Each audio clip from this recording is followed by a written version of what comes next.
وہ جسے چاہتا ہے عذاب دیتا ہے اور جس پر چاہتا ہے رحم فرماتا ہے، اور تم اسی کی طرف لوٹائے جاؤ گے۔ اور تم اللہ کو نہ زمین میں عاجز بنا سکتے ہو اور نہ آسمان میں، اور اللہ کے سوا تمہارا نہ کوئی کارساز ہوگا اور نہ مددگار۔ اور جنہوں نے اللہ کی آیات اور اس کی ملاقات کا انکار کیا، وہ میری رحمت سے نا امید ہو چکے ہیں، اور انہی کے لیے دردناک عذاب ہے۔ تو اس ابراہیم کی قوم کا صرف یہ جواب تھا کہ وہ کہیں انہیں قتل کر ڈالو یا جلا دو، لیکن اللہ نے انہیں آگ سے بچا لیا۔ ایمان والوں کے لیے یقیناً اس میں نشانیاں ہیں۔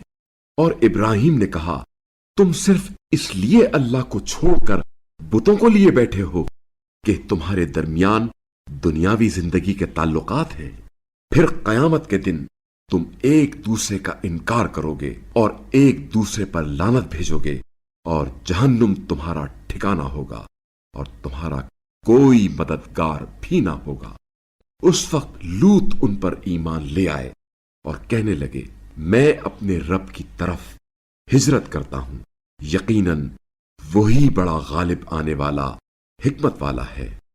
اور ہم نے ابراہیم کو اسحاق اور یعقوب عنایت کیے، اور ان کی اولاد میں نبوت اور کتاب رکھ دی، اور انہیں دنیا ہی میں اجر دے دیا، اور آخرت میں وہ صالحین میں سے ہوں گے۔